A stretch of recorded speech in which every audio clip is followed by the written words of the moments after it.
Ыбырай Алтынсарин.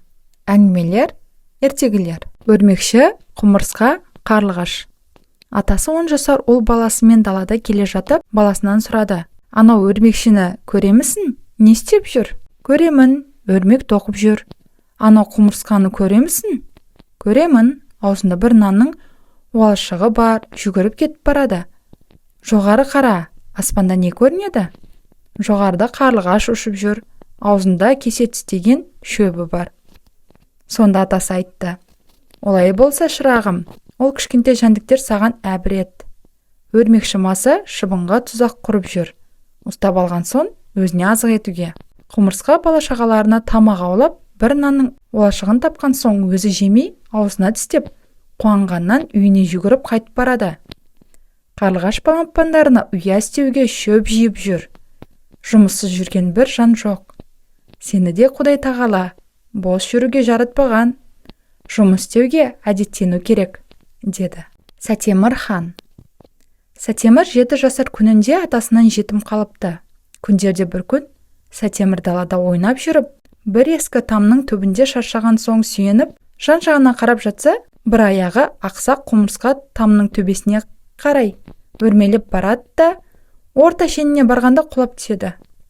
Тура салып тағы да өрмелейді. Манағыдан гөрі жоғарырақ барғанда тағы құлап түседі. 3-ші рет құмырсқа тырмысады. Ақыр бар күшін салып, қисая-мисая барып, тамның төбесіне шығып кетеді. Мұны көріп, Сәтемір ойға қалды. Құдай тағаланың жаратқан жан-жануарының ең кішкентай осы құмырсқа. Екеш құмырсқада тынбай жұмыс істеп жүр. Өзі ақсақ, бір тырмысып, екі тырмысып, жығылып, сонда да қоймай, ақырында мұратына жетті. Тамның басына шықты. Мұны көріп отырып, менің де талап, іздемей, жұмыссыз ойнап жүргенім ақылсыздық екен, деп ойынның тастап қалаға барды. Қалада бір зор білімді, оқымысты молда бар екен. Соған үй сыпыруға жалданып, ақысына оқу оқыптымыз. Ақырында сол Сәтемір асқан данышпан, айдай әлемге патша болған. Талаптың пайдасы. Петр Великий деген осы күнгі ақ патшамыздың бабасы бір күні шіркеуде тұрғанда көп адамның артқы жағында үңіліп патшаға қарап. Бүркімен қарқалап, қана бір нәрсені сызып тұрған балаға көзі түседі. Мұнымен бөтен кісінің ісі жоқ. Жалғыз ақ ақылы кемел патша сол бала екеш балаға көзін салып тұрған екен. Тілек тілеп болған соң жұрт екі жарылып патшаға жол беріпті. Сонда патша тұп-тура манағы балаға барады. Бала қолындағы сызумен болып тұрып, тіпті патшаның қасына келгенде байқамай қалыпты. Сонда жұмсақ шырамен патша сұрады: "Не қылып тұрсың? Сенің жүзіңді жазып алайын деп едім. Оны не қылмақсың? Даңқың, дабылың жер жүзіне жайылып, патшам, сенің суретіңді сызып алып, өміріме шейін бойымда сақтайын деп едім. Қане, көрсетші сызғаныңды." Сол уақытқа шейін қорықпай жауап беріп тұрған бала, сызғанымды көрсет дегенде қысылайын депті. Сөйтсе де сызған қағазын әдеппен патшаның қолына берді. Қараса, сурет реуішті де емес, әйтеуір өз білімінше сызған сызық. Бала ол күнде сурет салуды қайдан білсін? Солай да болса, әлемге ақылы жеткен патша баланың талапты, зерек екенін аңғарып, оқуға бергізіп, ақырында сол бала бүкіл орыс жұртына даңқы шыққан Матвеев деген суретші болған. Әке мен бала. Бір адам 10 жасар баласын ертіп, егіннен жаяу келе жатса, жолда қалған аттың бір ескі тағасын көріп, баласына айтты: "Анау тағаны балам ала жүр", деп. Бала әкесіне: "Сынып қалған ескі тағаны алып не қылайын?" деді. Әкесі үндемеді. Тағаны өзі иіліп алды да жүре берді. Қаланың шетіне темірші ұсталар бар екен. Соған жеткен соң әкесі қайырылып, манағы тағаны соларға 3 тиынға сатты. Одан біраз жер өткен соң, шие сатып отырғандардан ол 3 тиынға бір талай шие сатып алды. Сонымен шиені орамалына түйіп, шетінен өзі бірем-бірем алып жеп, баласына қарамай аяндап жүре берді. Біраз жер өткен соң әкесінің қолынан бір шие жерге түседі. Артында келе жатқан бала да дыма қызығып келеді екен. Жерге түскен шиені жалма-жан жерден алып, аузына салды. Бітегенеден соң және бір шие оның Онан біраз өткен соң және бір шие. Сонымен әр жерде бірі әкесінің қолынан түскен шиені 10 шақты рет иеліп, жерден алып жеді. Ең соңында әкесі тоқтап тұрып айтты: "Көрдің бе, мана тағаны жамансынып, жерден бір ғана иіліп көтеріп алуға еріндің. Енді сол тағаға алған шиенің жерге түскенін аламын деп, бір еңкеюдің орнына 10 еңкейдің. Мұнан былай есінде болсын. Өз жұмысты қиынсынсаң, көп жұмысқа тап боласың. Азға қанат ете білмесең, көптен де қор боласың", деді. Асыл шөп. Злиха мен Батима деген біреудің қызметінде тұрған екі қыз бала төбесіне бір жәшік жеміс көтеріп қалаға келе жатыптымыз. Злиха ахлап-ұхлап шаршадым деп, Батима күліп әзілдесіп келе жатады. Сонда Злиха айтты: "Сен неге мәз болып қуанып келесің? Төбендегі жәшіктің ауырлығы да менің басымдағыдан кем емес. Өзің де менен күшті емессің. Мен жәшігім ішіне ауырды жеңілдететін бір шөп салдым", деді Батима. "Ай, ондай болса шөбіңнің атын айтшы, мен де ауырымды жеңілдетейін", деді Злиха. "Ол шөп сенің қолыңа түспей ме деп қорқамын. Аты сабыр деген", деді. Бақша ағаштары. Жазына демі бір күнінде таңертең бір төре өзінің баласымен бақшаға барып, екеуі де егілген ағаштар мен гүл жапырақтарын көріп жүрді. "Мынау ағаш неліктен тіп-тік? Ана біреуі неге қисайып кеткен?" деп сұрады баласы. "Оның себебі, балам, анау ағашты бағу-қағумен өсірген. Қисық бұқтақтары болса кесіп. Мынау ағаш бағусыз, өз шығу қалыбымен өскен", деді атасы. "Олай болса бағу-қағуда көп мағына бар екен ғой", деді баласы. "Бағу-қағуда көп мағына барына шек жоқ. Шырағым, мұнан сен де өзіңе әбірет алсаң болады. Сен жас ағашсың. Саған да күтім керек. Мен сенің қате істеріңді түзеп, пайдалы іске үйретсем, сен менің айтқанымды ұғып, орнына келтірсең, жақсы түзік кісі болып өсерсің. Бағусыз бетіңмен кетсең, сен де мынау қисық біткен ағаштай қисық өсерсің", деді. Бір уыс мақта.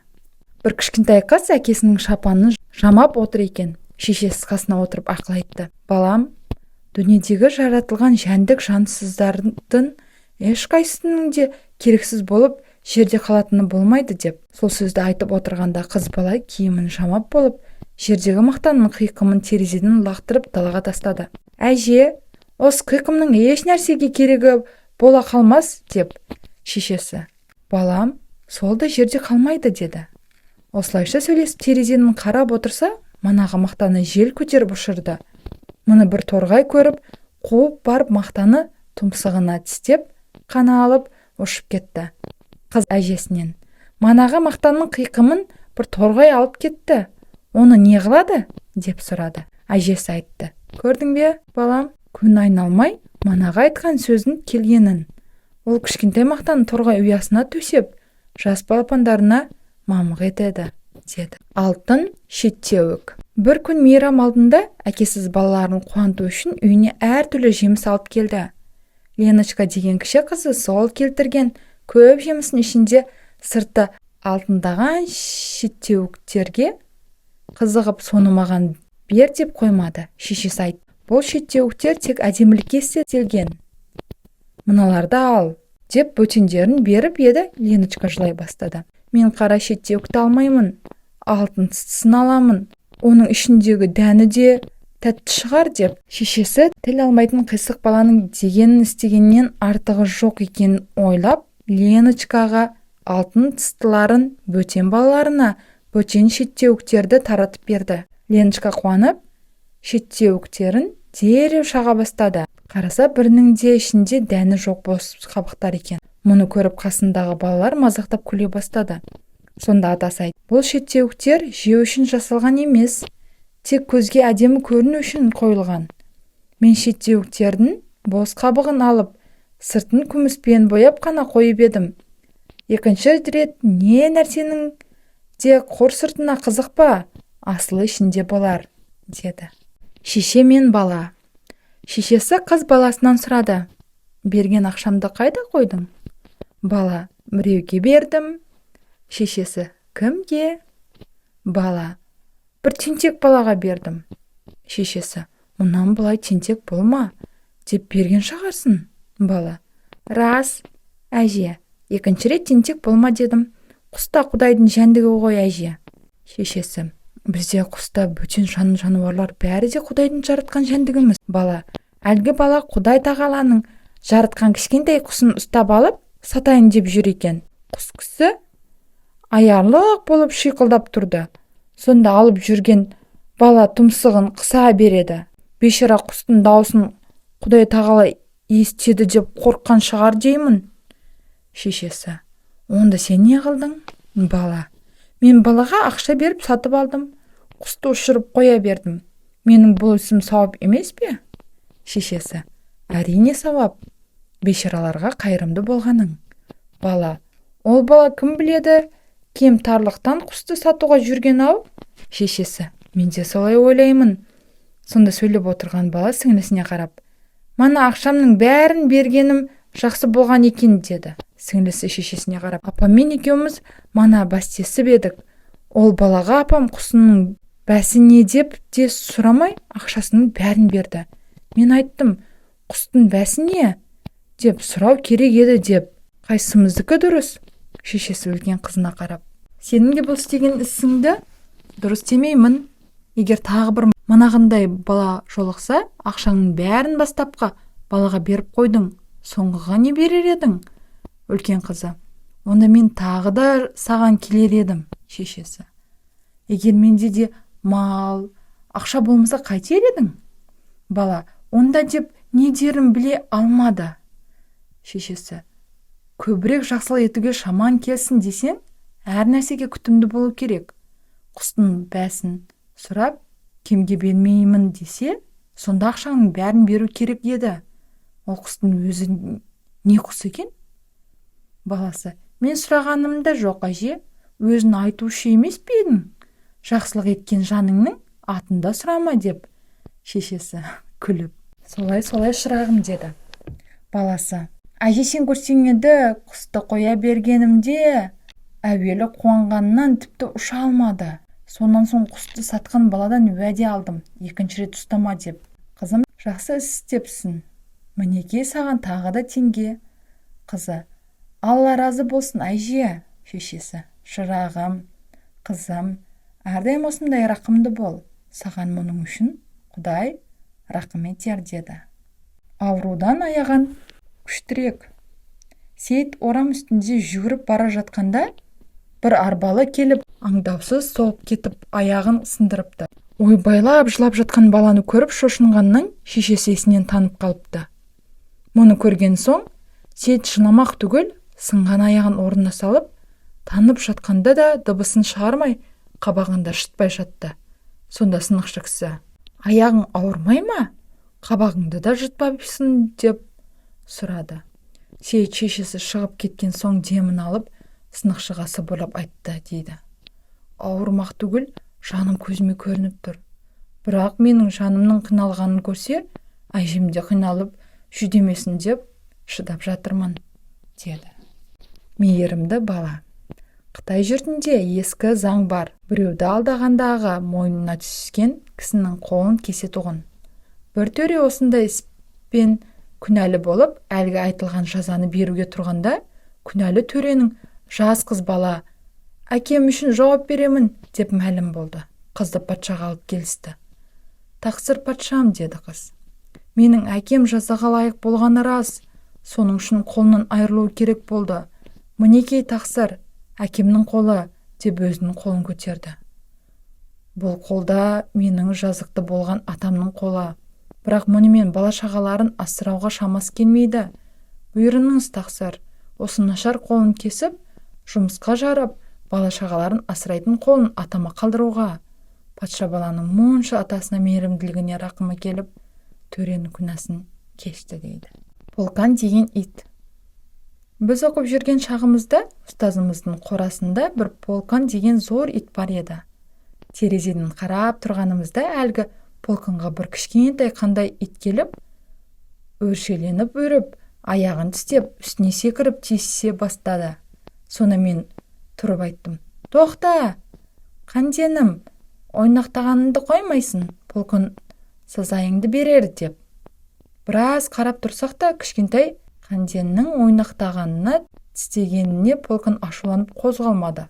Түрегелсем, арт жағымда ұстазым келіп, менің әлгі сөзімді естіп тұр екен, маған қарап айтты. Көрдің бе? Анау полканның сенен көрі көңілі жұмсағырақ.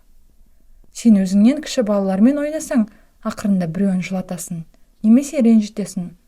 Полкан итте болса, өзінен кіші әлсіздерді ренжітуді ұятсынып, Қанденге тимей тұр, деді. Тышқанның өсиеті. Тышқан баласына оңаша үйретіпті.